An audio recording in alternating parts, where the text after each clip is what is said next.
El Evangelio, como un acto de amor, es una verdad con la que dialogamos con otros y tratamos de persuadir. Por ejemplo, en el libro de los Hechos, recordaba ahora hace unos minutos, que Pablo dice, y discutía en sinagoga todos los días de reposo, tratando de persuadir a judíos y a griegos. Y esa palabra de discutir es argumentar, dialogar, tratando de persuadir a los que tenían, a la gente religiosa que tenía la Biblia, que necesitaban el Evangelio, porque los religiosos que conocen la Biblia necesitan el Evangelio, y a los que no conocen el Evangelio, a los que no tienen Biblia y tienen una formación religiosa de otra índole, ¿verdad? Como los griegos, él trataba de persuadir. Y luego en Corintios, volviendo, dice, el amor de Cristo nos obliga. El amor de Cristo nos obliga. Cuando hablamos de centrarnos en el Evangelio, lo que estamos diciendo, que lo que me impulsa a hacer lo que yo tenga que hacer para tratar de convencer a otros, no es querer tener una iglesia, no es querer llenar una iglesia, lo que me impulsa es el amor de Cristo. Es lo único que nos va a liberar para tratar a la gente no como objetos, sino como gente. ¿Ok? El amor de Cristo nos impulsa. La palabra nos obliga. La palabra obligar es impulsarme, compéleme. O sea, es un amor que no te deja, es un amor que nos mueve. Es un amor que nos mueve. No tiene nada de sentimentalismo. El amor de Cristo en el corazón de nosotros, la experiencia del amor, nunca te deja tranquilo. De hecho, te complica la vida. Nos complica la vida. Porque estamos convencidos de que uno murió por todos y por consiguiente todos murieron. Y Él murió por todos para que los que viven ya no vivan para sí, sino para el que murió por ellos y fue resucitado. Nos debemos a Él, a su gran amor.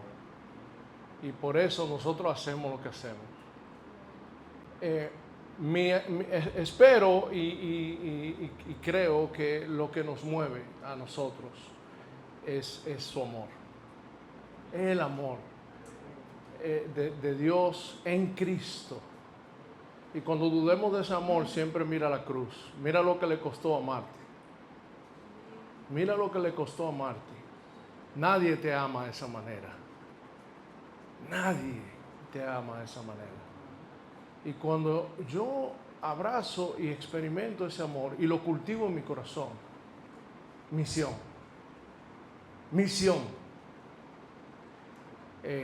Es la expresión natural de que el amor de Dios está ardiendo en el corazón. No son canciones de Hillsong. No es la emotividad de una expresión de canto. Si no está acompañado de misión, hay algo diferente que no es el amor de Dios que me está impulsando. El amor de Dios me impulsa, aunque sea con corito viejo, me impulsa a vivir en misión. No a consumir de ese amor, sino a darlo a conocer. Esa es la base de la misión que quiero hablarles hoy. El temor del Señor nos mueve a persuadir a otros. El amor de Cristo nos impulsa a vivir para Él y darle a conocer. Vamos a orar. Quisiera pedirle un momento de silencio. Solo con lo que hemos escuchado, ¿qué te está diciendo el Señor? Con lo que hemos escuchado, ¿qué te está diciendo el Señor? Quiero pedirle un momento de silencio.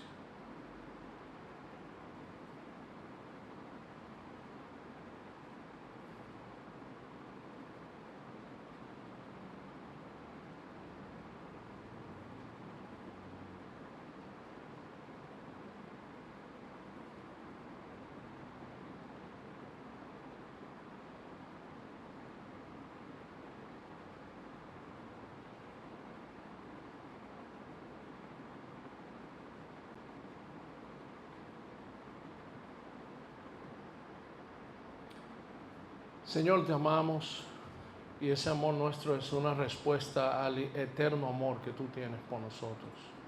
Nuestro amor hacia ti es un amor imperfecto, el tuyo hacia nosotros es eterno y perfecto. Te pedimos que cada día nos renueven ese amor, nos vuelvas a ese amor. Señor, y porque este mundo necesita gente apasionada por Dios, que les ama a ellos lo suficiente para tratar de persuadirlos. Señor, ayúdanos a hacer eso, ayúdanos a tener tanta pasión por ti, Señor, que no podemos estar quietos, que siempre estamos inquietos, porque hay tanta necesidad, hay tanto dolor, hay tanta gente lejos de Dios, esclavos de la mentira y del engaño, que necesitan de un Salvador. Inquiétanos, Señor, y que sea tu amor el que mantenga esa llama ardiendo. En el nombre de Jesús. Amén. Bueno, como dijo el hermano Esdras, trabajo con City to City. Es una organización que nació para activar movimientos del Evangelio en ciudades globales. Para que tengan una idea, en Estados Unidos solamente hay 3 ciudades que han sido declaradas ciudades globales, que son Nueva York, Miami y Los Ángeles. En vías de ser globales es Chicago, Dallas, Fort Worth. Y luego todo lo demás son ciudades que se conectan con el globo por su relación con esas ciudades globales. Son las ciudades donde lo que sucede ahí no se queda ahí, influye e impacta en el mundo entero. Nueva York tiene más cercanía en términos de cultura con Londres que con New Jersey, que es el estado que le queda al lado. Las ciudades globales se conectan entre sí, tienen realidades muy similares.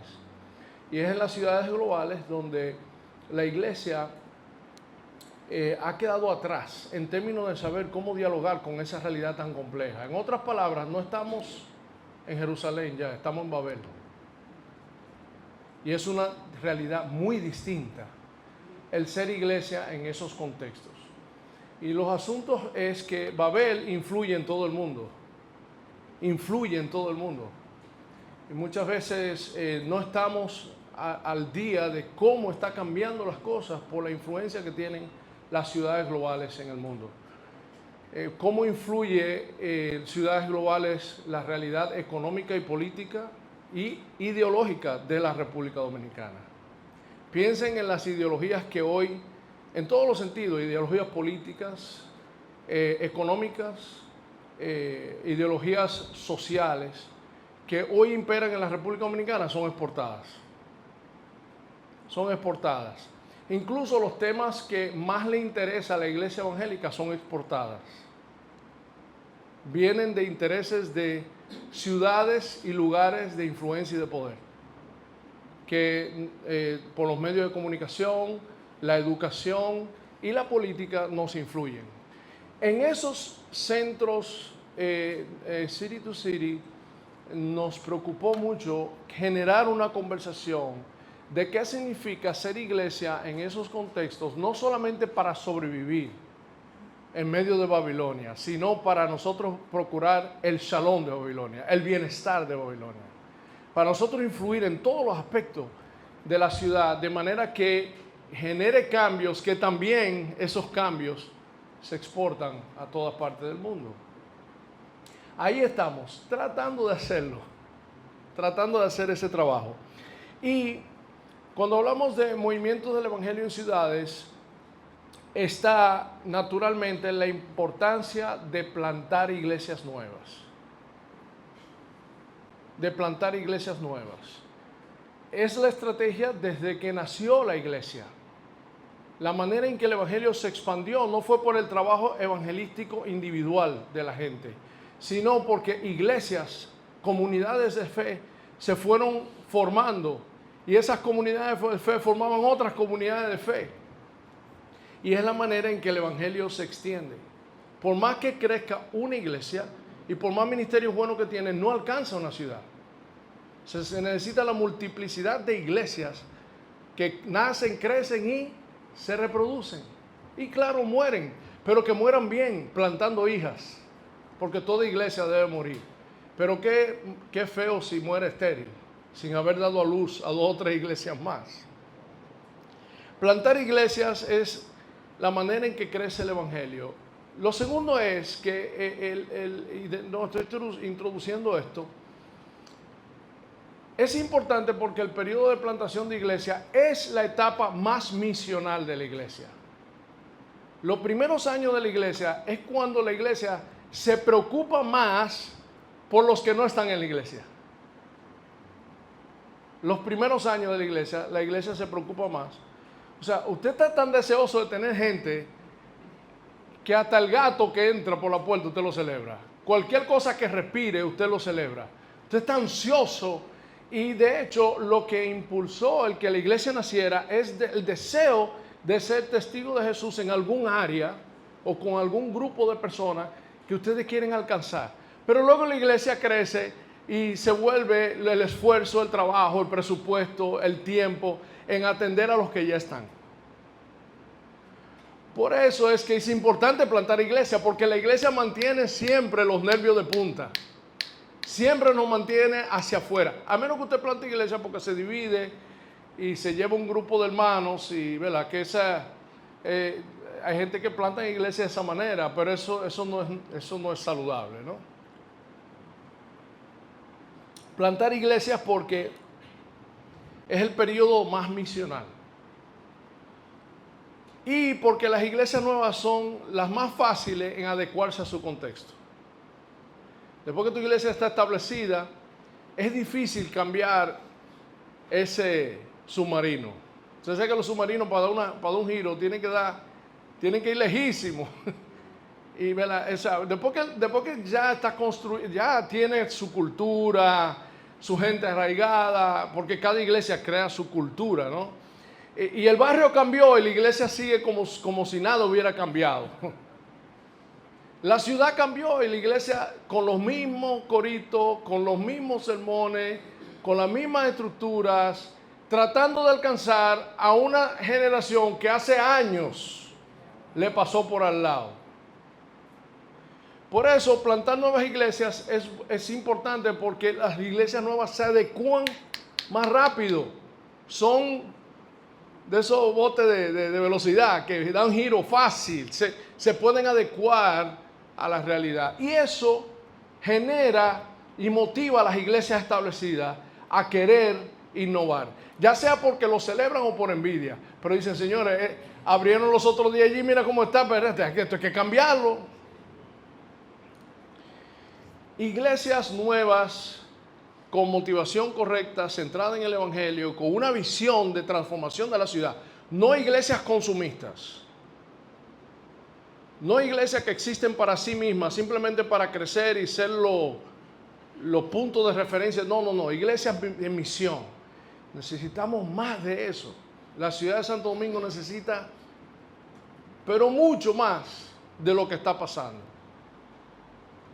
La red de plantación Caribe réplica.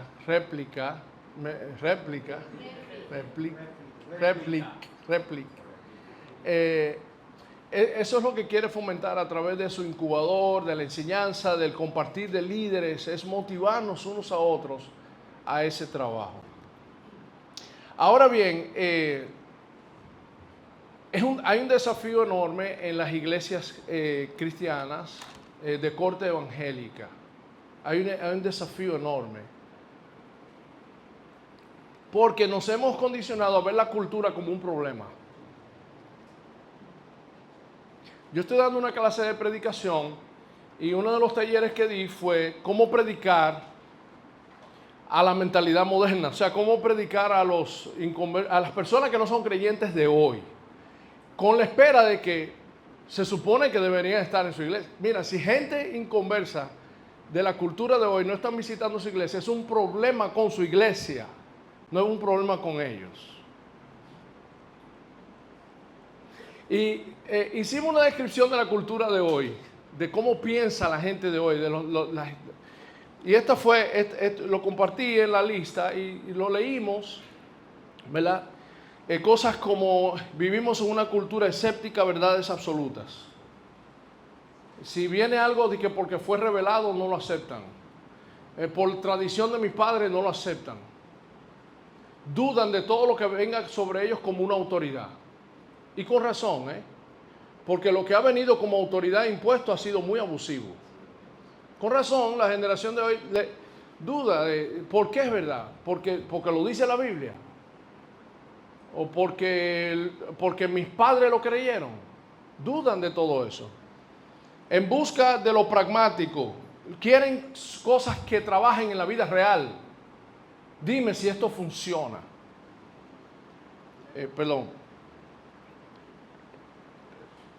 Es una cultura que el valor supremo es el individualismo. ¿Ok? Déjame ser. Déjame yo descubrir. Yo forjo mi propio destino. ¿Ok? De autoexpresión, autorrealización y libertad personal. O sea, yo quiero que vayan viendo el contraste. ¿Están viendo el contraste? Espiritualidad sí, religión no. Yo estoy dialogando con la generación Z y es raro encontrarme a alguien de la generación Z que me dice que no está orando con Dios y está meditando, pero no quieren saber de iglesia. Incluso uno de mis familiares más cercanos me dijo, yo respeto la pasión que tú tienes por Jesús, pero no entiendo tu compromiso que tú tienes con esa institución que se llama iglesia. El relativismo de valores y la ética evoluciona.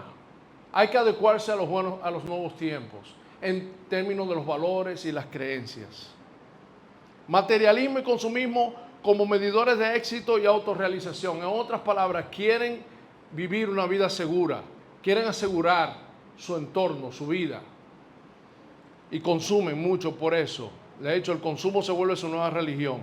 Cosmopolita y globalizada, la generación de hoy está conectada con lo que está pasando en el mundo.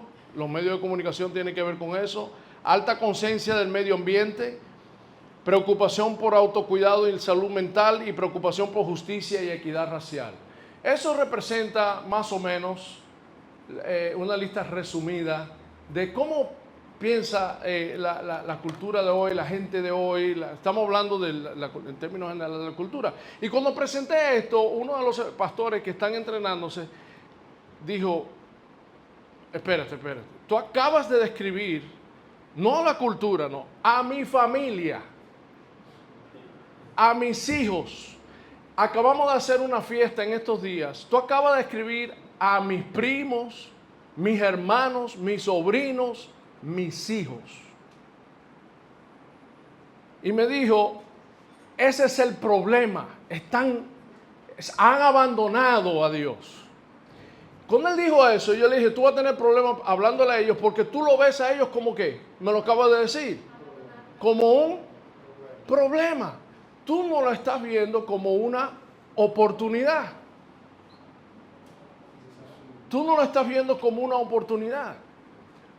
Ese era un espacio para tú disfrutarlo en grande y escuchar y aprender para saber cómo conectar en amor y persuadir. Pero él no sabía cómo hacer eso, ni desde el púlpito, ni en conversación, porque lo único que sabe es declarar las verdades que él cree. Y hay que creerlas. Y claro, con esa actitud en la predicación y en el diálogo, se va a perder a su familia y a sus hijos. Pero fíjense en esta lista que todas estas cosas son oportunidades. Todas estas cosas tienen una conexión con nuestra fe. No sé si lo observaron. Cuando lo vemos como oportunidades, escepticismo a verdades absolutas. La Biblia nos enseña a nosotros que no creamos toda verdad. La Biblia es la primera que nos hace escéptica a nosotros de todo lo que viene. Dice, examínalo. Y la Biblia es la primera que te dice, no seas crédulo. Jesús fue el primero que dijo, no crean en mí porque yo digo, sino miren las obras que yo hago. Examinen las escrituras para que se dan cuenta que dan testimonio de mí. En otras palabras, el mismo Jesús está diciendo, no crean en mí porque sí. Crean en mí porque ustedes examinaron mis obras. Vieron lo que yo hacía. Oigan el testimonio de Juan, que ustedes le dan credibilidad. El testimonio de alguien creíble. Examinen las escrituras. El mismo Jesús nos dice, sean escépticos. Y se lo está diciendo a quiénes? A los religiosos fariseos. En busca de lo pragmático, díganme ustedes, la fe cristiana no genera resultados. Dice Jesús que la sabiduría se conoce por sus hijos. Algo sabio se conoce por los frutos que da, ¿verdad? El cristianismo genera, por eso es que la convicción de nosotros, lo que persuade a nosotros, es el resultado de nuestra fe en la familia, en la cultura, en la educación. Eso es lo que persuade. En eso estamos de acuerdo. Y podemos seguir. Espiritualidad sí, religión no. No se parece a Jesús. Jesús iba a los centros de religiosidad que se llaman sinagoga a echarle boche a la gente. En la sinagoga era donde Jesús tenía más problemas. En la calle era donde tenía más aceptación. O sea, si tú, cuidado del medio ambiente, ¿quién creó las playas de República Dominicana? Fue el diablo. Fue Dios. Dios creó todo. Y Dios nos puso como administradores de su creación. Resulta que la cultura de hoy tiene completo acuerdo con Dios de que este mundo, que es nuestro planeta, hay que cuidarlo. O sea, justicia, equidad racial. Oye, señora, en otras palabras, yo veo de esa lista y yo digo, ¿cuántas oportunidades tengo de poder conectarme con algo que yo puedo decirle sí? Ahora, déjame decirte que ese sí, en tu filosofía, es una contradicción. En la mía tienes razón. Vamos a dialogar. Vamos a dialogar. En otras palabras, hermanos, nosotros tenemos que entender que lo que nos toca a nosotros en las ciudades en las que nosotros estamos, cuando vemos a la gente y la manera en que piensan, debemos verlo como oportunidades, no como problemas. Como oportunidades. Y tenemos que aprender a dialogar y conectar nuestra fe con esa realidad. Cómo nuestra fe tiene más sentido que lo que ellos mismos creen. En diálogo y en persuasión. Y es una oportunidad tremenda que tenemos hoy porque casi todos nosotros nos formamos y creemos lo que creemos porque sí. Examina todo lo que tú crees sobre la fe y la Biblia, y te apuesto fue porque lo escuchaste algún día y tú lo repites como papagayo. Creemos porque sí. Cuando Jesús dice, yo no quiero que crean de esa manera. O sea, tenemos una tremenda oportunidad en este momento. Hay 3 elementos claves para nosotros ser misionales en el tiempo de hoy. Quiero resumirlas las 3 y luego abrirlas. Tenemos un tiempo de preguntas. Manilla, hay espacio aquí adelante. Ya, qué bueno que llegaste. Yo le estoy dando larga a esto. Ese hermano vino de Barahona y venía temprano y se le dañó el carro en el camino. Y yo no quería que se perdieran la carne de lo que tenemos hoy. Ahora sí le doy para allá. Miren, hay 3 cosas elementos clave para ser misionales en el tiempo de hoy. ¿Okay? La primera es, aquí está mi gente de Barahona. La primera tiene que ver con tu corazón y vamos a llamarle a eso, encender el corazón. Lo segundo, que tiene que ver con la contextualización, vamos a llamarle a eso, cambiar el orden. Y el tercero tiene que ver con estrategia, que vamos a llamarle a eso, crear caminos, crear veredas, crear caminos. Encender el corazón, cambiar el orden, crear caminos. ¿Cómo ser misionales en el tiempo de hoy, en una ciudad como la ciudad de Santo Domingo, las diferentes comunidades donde nosotros estamos? Lo primero es que antes de pensar en estrategias, habilidades para que podamos adquirir Si no tenemos el combustible, como mencioné al principio, el combustible que arde, que nos da la pasión para hacer esto y hacer el arduo trabajo, si no tenemos ese combustible nos vamos a gastar. Y vamos a dejar de intentarlo. ¿Y cuál es el combustible? Le llamo, basado en Juan 20, las cicatrices de su amor. Francia acaba de leer la Gran Comisión en Hechos capítulo, serán testigos, ¿verdad? Pero esa Gran Comisión vino en un contexto de Jesús afirmar el amor que Él tiene por ellos. Jesús no les dio simplemente la comisión de hacer discípulos.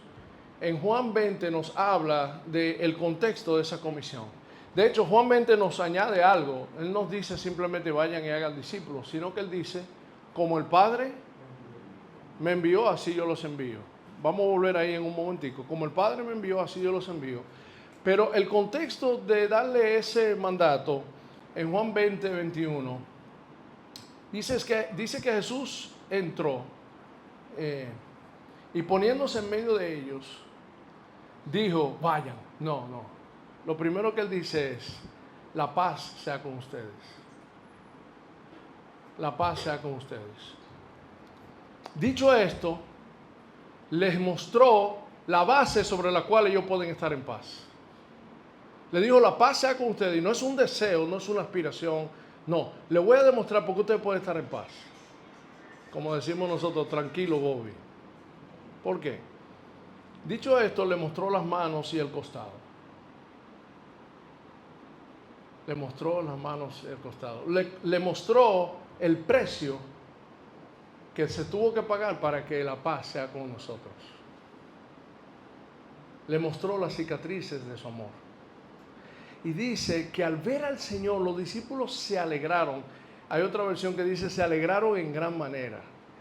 Fue un júbilo tan profundo, transformó un momento de miedo, recuerda que tenían miedo, estaban escondidos, en un profundo gozo porque vieron a su Señor, que les mostró sus heridas por ellos, que lo está abrazando, que le está diciendo a ellos, mira lo que me costó a mí el amarte a ti, mira lo que me costó a mí el que tú estés en paz.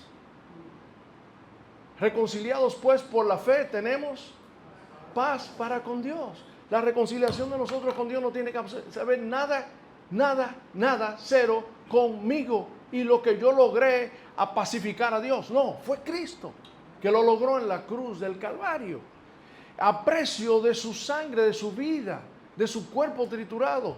Y esas marcas las lleva Jesús. Es un misterio, porque ahora Dios tiene cuerpo por toda la eternidad en Jesús, con marcas. Yo me imagino en toda la eternidad Jesús recordándonos después de 1.000.000 de años lo que nos costó llegar ahí. Las marcas de su amor.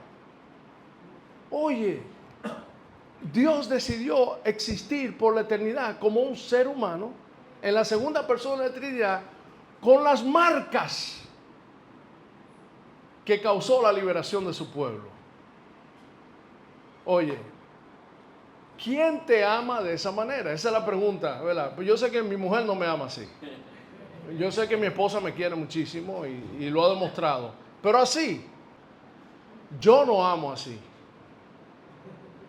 Pero es el amor que todos nosotros queremos, ¿verdad que sí? Las canciones de romance lo dicen, yo daría las estrellas, ¿recuerdan la canción? Daría las estrellas, que embuste, tú no darías nada. O sea, tú no puedes, primero tú no lo puedes dar, pero hubo uno que no dio las estrellas, dio su amor supremo, que es su hijo, por ti. Y cuando tú entiendes eso, por eso dice Pablo, el amor de Cristo nos impulsa. ¿Ok? Y dice luego, dicho eso, le mostró la mano al costado. Al ver al Señor, los discípulos se gozaron. La paz sea con ustedes, repitió Jesús. Y ahí entonces le dice, como el Padre me envió, yo los envío. Está diciendo, vayan al mundo como gente libre ya. No vayan al mundo tratando de ganarse el favor de Dios con lo que ustedes van a hacer por mí ahora. No vayan al mundo ahora pensando en que ustedes están construyendo su identidad en base a lo que ustedes están haciendo por mí. No, no, vayan como gente libre. Vayan en paz, porque la lucha va a ser fuerte. Los fracasos van a venir, los demonios no van a salir a veces. En paz, gozándonos en el amor de Dios.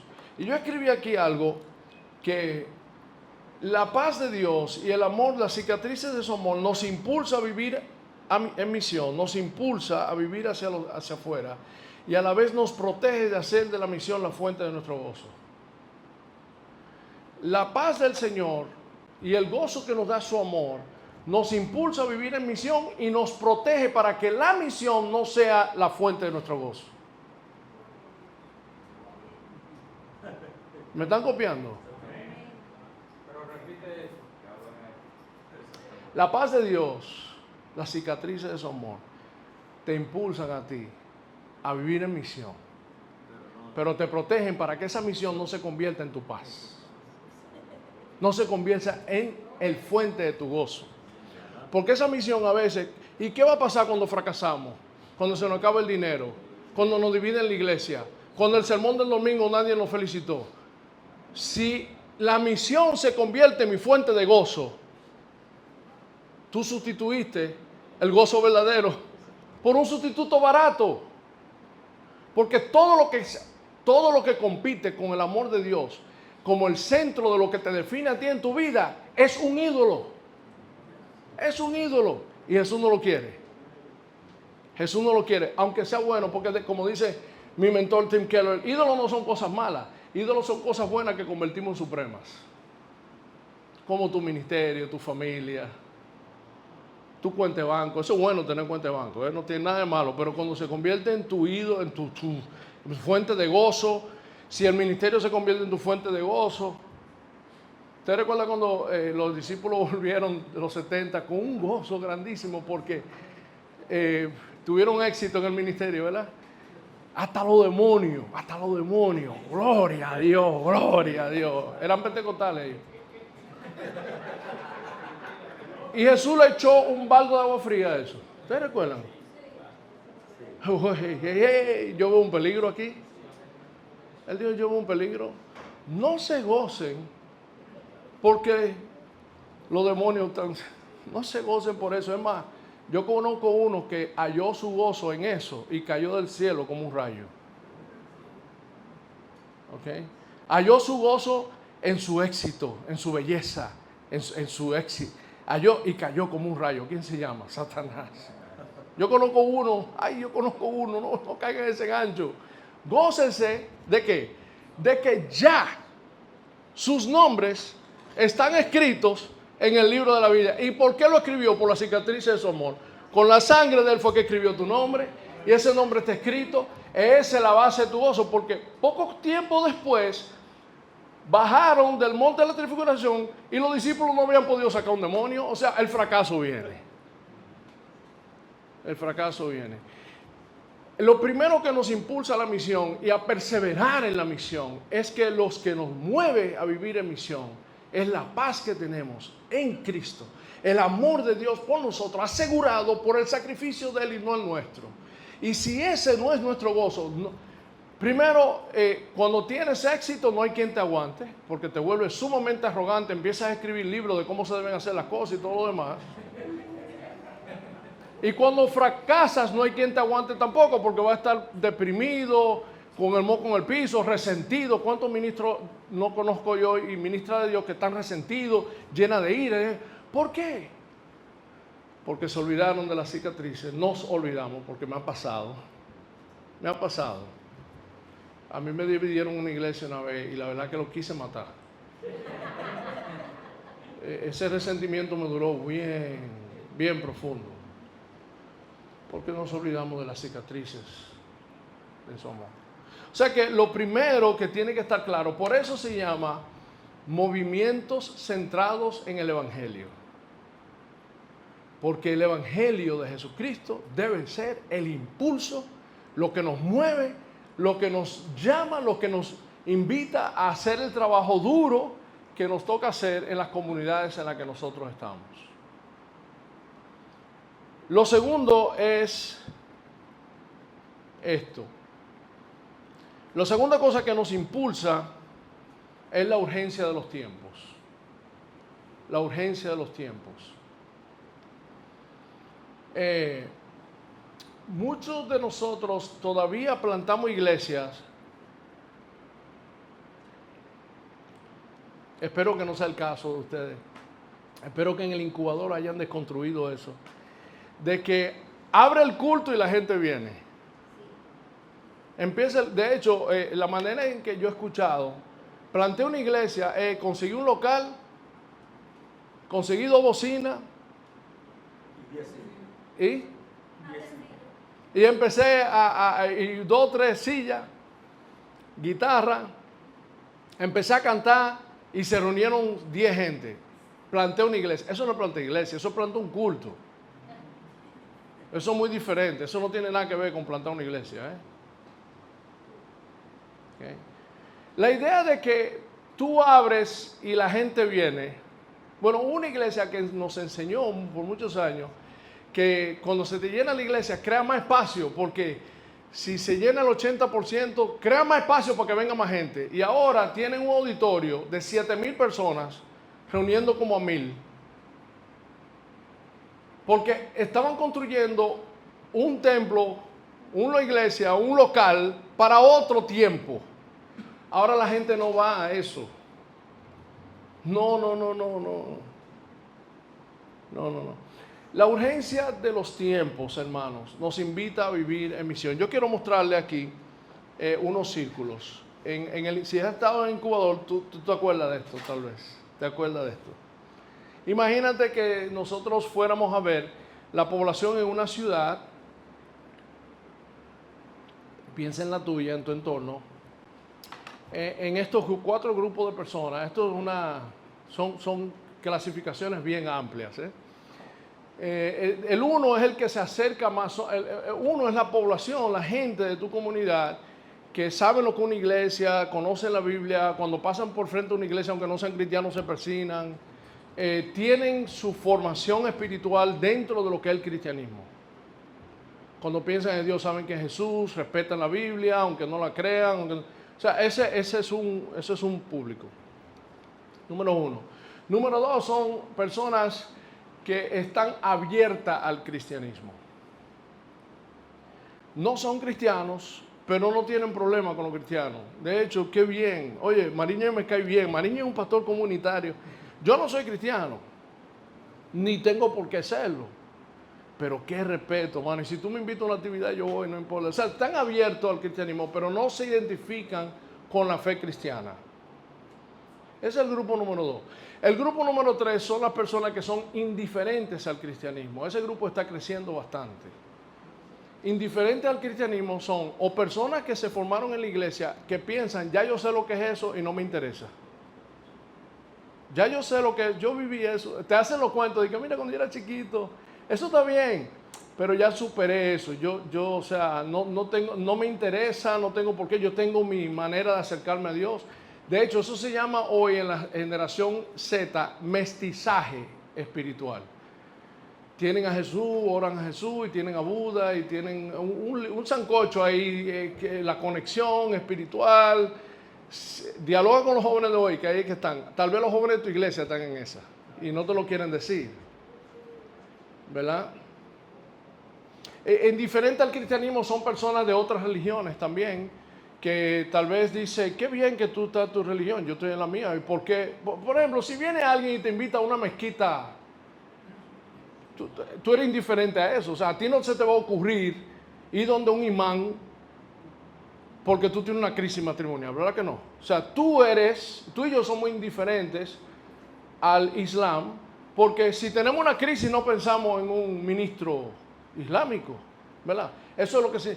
¿Cuánta gente vive en crisis hoy, tienen problemas? Y ve a hablar con un pastor, ve a hablar con un cura. ¿A dónde es que van a hablar ahora? Terapeuta, a un influencer. Esos son sus pastores hoy y sus consejeros. Ellos no tienen por qué. Eso es indiferencia. El último grupo son los que son antagónicos al cristianismo. O sea, hay gente que tiene un trauma con la fe. provocado por nosotros, que tienen un... Tú le hablas de iglesia y de cristianismo y es como mentarle la madre. Es como el problema son ustedes. ¿Verdad? El problema son... ven el cristianismo como un problema. ¿Ok? Ahora, si tú te pones a pensar, en ciudades globales, fíjense como la mayoría de las iglesias se plantan para ganar gente del círculo 1. En ciudades globales como Nueva York, en ciudades como Miami, recuerden que les mencioné, en ciudades globales, Londres. La mayoría de las iglesias que abren, que imitan a Hillsong o imitan a Bethel o algo por el estilo, o a Steve Furtick, están abriendo iglesias y es alcanzando al público primero. Pocas iglesias están preocupándose por alcanzar los grupos del 2 al 3. Sin embargo, le puedo hablar de mi ciudad, que es la ciudad de Nueva York, específicamente en la isla de Manhattan. El 90% de los pobladores de Manhattan están en los círculos del 2 al 4. El 90%. Solamente un 10% están en el círculo 1. ¿Okay? O sea que de 100 gente en mi barrio, hay 10 que se identifican con la iglesia, que tienen cultura de iglesia, y el resto están, en mi barrio está creciendo lo que es indiferente y antagónico al cristianismo. ¿Okay? Que yo me reúno con un grupo de hombres cada 2 semanas en el espacio de ellos, no lo voy a decir dónde que voy, para que no caigan en pecado. Yo me reúno ahí, ¿verdad? Y tenemos diálogos, ¿ok? Y ahí están del grupo del 3 a 4. Y yo no me digo, que cuando me conoce alguien nuevo, ¿qué tú haces? Yo no digo yo soy pastor de una iglesia evangélica. Ahí mismo se acabó la conversación. Ahí mismo yo digo, yo ayudo a comenzar comunidades de fe, ayudo a líderes jóvenes a comenzar que le interesa el bienestar de sus barrios. Así que yo me describo. La última conversación fue un piloto de Delta. Y me dijo, wow, qué bien. Y empezó a hablarme de cómo él ayuda. Y empezó la conversación y cuando se despidió me dijo, sigue haciendo lo que tú haces, que hace falta. Yo no le hablé de iglesia, yo no le hablé de Biblia. Yo tuve que describirlo de maneras que conecta con lo que él me entiende, porque si fácilmente lo pierdo. Ahora piensen en esto, hermano, en sus comunidades donde ustedes están, dónde está la gente. Nosotros las iglesias evangélicas asume que casi todo el mundo en el barrio está en el círculo 1. Porque como hay mucha gente en el círculo 1, tú asumes que todo el mundo está en el círculo 1, pero yo te atrevo a apostar a ti que la mayoría de la gente de tu barrio están entre los círculos 2 y 4. Lo que pasa es que si tu iglesia está llena de gente de 1, tú estás contento porque está llena la gente. Yo cuando voy a iglesias que están llenas de gente de 1, se me salen las lágrimas. Por más bueno que sea el culto y más chévere que sea, a mí se me salen las lágrimas porque yo digo, ¿dónde están los perdidos, los menos? Perdón. No sé por qué, yo apagué. Entonces, esa realidad, esa es una realidad, hermanos, que nos invita a nosotros,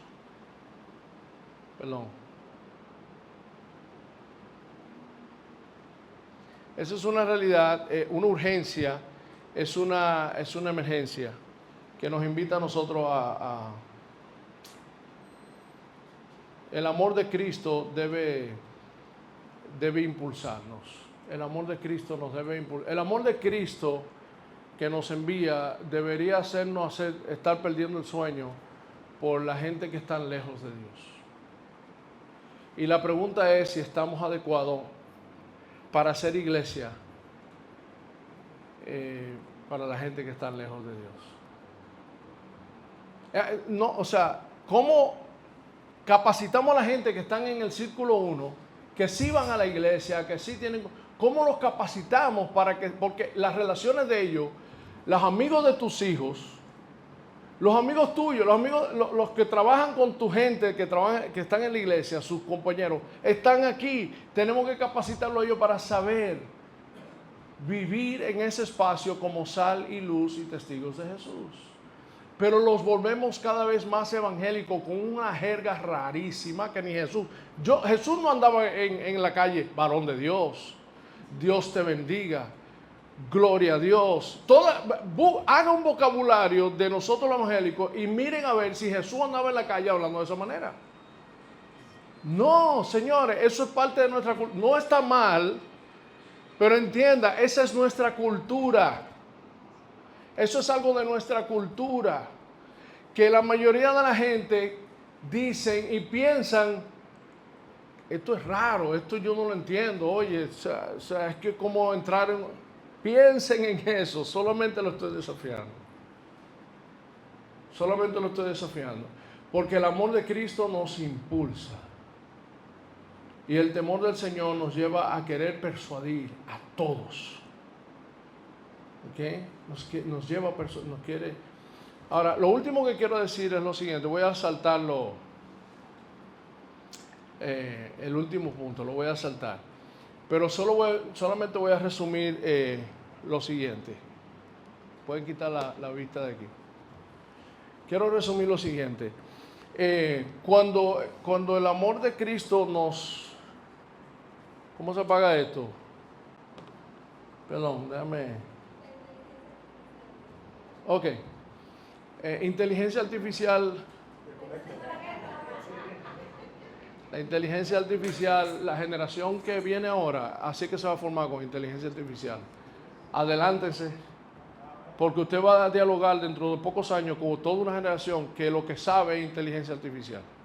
Así como hay una generación que es electrónica, que los niños crecieron con el iPhone y con, ¿verdad? Así hay toda una generación que se va a formar con inteligencia artificial. En vez de creer que del demonio, aprenda, porque eso viene. Eso solo estoy dando como un adelantado. Yo estoy estudiando esa cosa como cosa loca para saber dialogar con los jóvenes de hoy, porque están todito en eso. Están todito en eso. De hecho, estoy tratando de aprender más que ellos. Estoy tratando de aprender más que ellos, para que cuando vengan yo digo, mira, tú no sabes cómo, ¿qué? Tú solo con un LLM, Language Learning Model, pues este tigre sabe de eso. Y empezamos a hablar y dialogar. ¿Okay? Y yo uso ChatGPT para todo, ya yo no uso Google. Es familiarizándome, porque es el idioma de ellos. ¿Okay? Bueno, pero lo último que les quiero decir es lo siguiente. Tenemos que cambiar el paradigma de nuestra misión. Y aquí lo quiero desafiar a todos, hermanos. Lo que nos impulsa debe ser el Evangelio. Y cuando el Evangelio me impulsa a ir donde ellos y no esperar que ellos vengan a mí. Ok. Cuando el Evangelio me impulsa, acuérdense, la gran comisión en Juan 20, como el Padre envió al Hijo, así yo los envío. ¿Cómo fue que el Padre envió al Hijo? El Hijo no solamente fue enviado, Él descendió. Él descendió. O sea, el Hijo se volvió nosotros. Díganme ustedes si para la segunda persona de la Trinidad fue incómodo entrar a nuestra realidad humana. Díganme ustedes si los 33 años que vivió Jesús en esta tierra fueron incómodos, sí o no.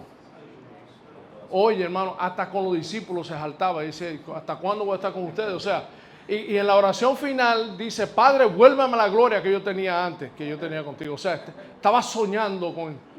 Oye, porque fue difícil. No era difícil ser humano, es ser humano en un mundo pecador, un mundo... Y Jesús entró a nuestra realidad. Él no nos dijo a nosotros que entráramos a la de Él. Él entró a la nuestra. Pues si la manera de hacer misión es así como el Padre me envió, lo que Él está diciendo es, yo los envío a ustedes, es, entren a la realidad del mundo perdido en el que ustedes, y abracen la incomodidad de estar en ese medio para hacer sal y luz. Y no esperen que ustedes, por el mercadeo que hagan o lo que sea, vengan donde están ellos, son ustedes. No esperen que ellos se conviertan en tú conviértete en ellos. Why?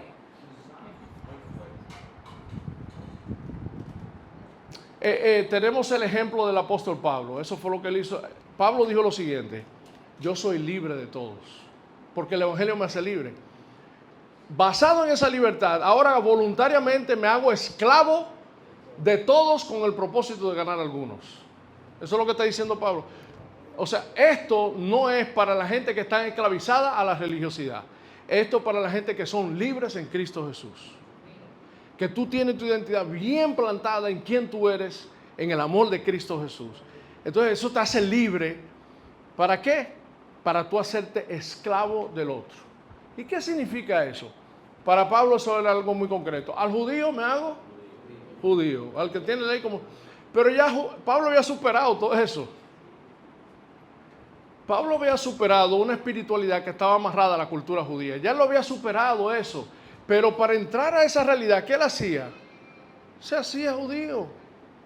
Si tenía que afeitarse la cabeza, se la afeitó. ¿Te recuerdan que se afeitó la cabeza una vez? A Timoteo le dijo, vamos por los judíos, cuchilla contigo. O sea que entrar a la realidad del otro a veces duele. ¿Ok? Ese es el punto al que yo estoy dispuesto a sacrificarme para entrar a la realidad de un grupo que ya yo superé eso. Pero estoy ahí. A los que no tienen ley, como si no tuviera ley. ¿Quién está hablando? De los gentiles, ¿verdad que sí? Tú sabes lo que es Pablo, que es un fariseo en recuperación, ¿eh? Un tipo que guardaba la ley perfecta. ¿Tú sabes lo incómodo que era con Pablo ir con un impío a Barrapayán a comerse un sándwich completo de puerco y jamón y queso? Y darle y entrarle. Es un tipo entrenado a rechazar eso como inmundo. Entrenado a rechazar eso como inmundo. Yo me imagino el primer cubano que se tiró Pablo. Con un dolor de conciencia. Ay, ¿qué estaré haciendo? Oye, pero es bueno. Oye, qué incómodo era para Pablo entrar a la realidad de un mundo gentil. Oye, claro que era incómodo, hermano. Escucharlo hablar como hablan, ver su idolatría. Pero el amor de Cristo nos impulsa. Y yo voy donde ellos. Y yo soy el que desciendo. Y yo soy el que muero. Yo soy el que me hago esclavo. Aunque soy libre. Para ganar algunos. Esto no sucede en los templos. Esto sucede en la calle. Si usted hace un estudio de cuál es el problema de la iglesia evangélica, que la iglesia evangélica, con todas sus actividades de iglesia, si usted se pone a pensar todo el dinero y todo el tiempo que nosotros invertimos en las 2 horas del domingo. ¿Usted ha pensado eso? Preparando un sermón, seleccionando los cantos, motivando a la gente, todo, moviendo todo, para esas 2 horas. Dios no nos mandó a plantar cultos, nos mandó a vivir en misión. Los cultos deben ser una expresión de celebración de lo que Dios está haciendo en una vida de misión. Y para eso nosotros tenemos que ser ejemplo de entrar a esa realidad. Pablo dijo, al débil me hago débil. ¿Sabe quién era débil en Corintios? Él no está hablando de los cristianos débiles, débiles de conciencia, no está hablando de eso, porque está hablando de ganar a los perdidos. En 1 Corintios capítulo 1, los débiles son los menos, los pobres, los desechados, los que no son nadie en la sociedad. Recuerda que Pablo dijo, no muchos de ustedes eran de la clase noble. Ustedes eran los despreciados, los vil, a los débiles del mundo escogió Dios para avergonzar a los sabios. Los débiles son los desbaratados de la vida. Los débiles son las comunidades marginadas. Mira, para hacerme judío es fácil. Yo nada más tengo que leer un chin de literatura judía, aprender alguna costumbre. Para hacerme griego también aprendo costumbre, pero para hacerme débil con lo débil, esa sí es dura. Esa sí es dura. Y esa es la que Jesús nos demostró más que ningún otro, el ser. Ahí era que él andaba todo el tiempo. El Rey de Reyes, el que vino de gloria, andaba todo el tiempo entre la gente más despreciada y marginada de la comunidad. Cuando Pablo dice, al débil me hago débil, dice, yo soy súper intelectual, pero sé trabajar con el obrero. Es más, yo tengo el derecho de vivir del Evangelio y decido renunciar a ese derecho y ser bivocacional para poder... ¿Para qué? O sea, Pablo está ligándose con la gente, se convirtió en un trabajador. Si nosotros vamos a ganar a la generación de hoy, vamos a ser testigos, tenemos que contextualizar. Y contextualizar quiere decir que hago el duro trabajo de aprender al otro y entrar en su realidad. Tenemos que hacer una tarea. Tenemos que aprender. En vez de estar condenando, criticando, haciendo pancarta, denunciando, usando lenguaje que excluye, demonizando a la gente, en vez de hacer eso, iglesia, hermanos, renunciemos a eso. Tenemos que entrar a esa realidad. Y esa realidad es dura. Ahí es que están los ajazos, ahí es que están las luchas nuestras, ahí salen nuestros prejuicios. Dios trabaja con nosotros en esa realidad. Andar con Jesús era un lío, porque siempre te llevaba a un medio donde tú te sentías incómodo. Los discípulos se sentían incómodos en la casa de Mateo. Incomodísimo. Pero es ahí que nos lleva. Es ahí que Jesús nos lleva. Entonces salgamos de nuestro círculo de confort y de seguridad y vamos como el Padre envió al Hijo, vamos al mundo. Así mismo. Y eso es lo que necesita la generación de hoy. Es el tipo de iglesia que necesita el mundo de hoy. Esa es la iglesia que necesita tu comunidad. De hecho, la razón por la que tú eres iglesia en la comunidad donde tú estás es para eso.